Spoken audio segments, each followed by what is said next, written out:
अमन दुश्मनों के नापाक अज़ाइम खाक में मिलाने का मिशन। वज़ीर-ए-आज़म शहबाज शरीफ ने कौमी सलामती कमेटी का इजलास कल तलब कर लिया। तीनों मुसल्लह फ़ौज के सरबराहान, वज़ीर दाखिला और वज़ीर ख़ारजा समेत मुतल्लिका हुकाम शिरकत करेंगे।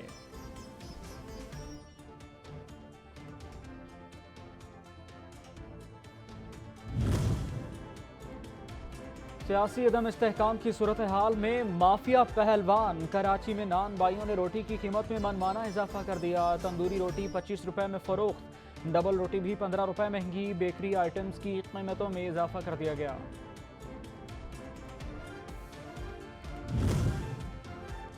सर्द मौसम से लुत्फानंदोज होने के लिए शहरियों की बड़ी तादाद ने मलिका कहसार का रुख कर लिया। हुकाम के मुताबिक 2000 गाड़ियां शहर में दाखिल हो चुकी।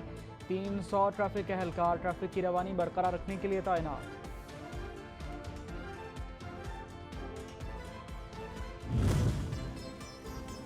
आज़ाद कश्मीर के सियाहती मकाम पीर चनासी में फंसे तमाम 233 सयाहों को रेस्क्यू कर लिया गया। कमिश्नर मुजफ्फराबाद मसूद रहमान के मुताबिक जीप क्लब के रजाकारों ने रेस्क्यू टीम के हमरा सयाहों को रेस्क्यू किया। रेस्क्यू ऑपरेशन में मुकामी आबादी ने भरपूर हिस्सा लिया।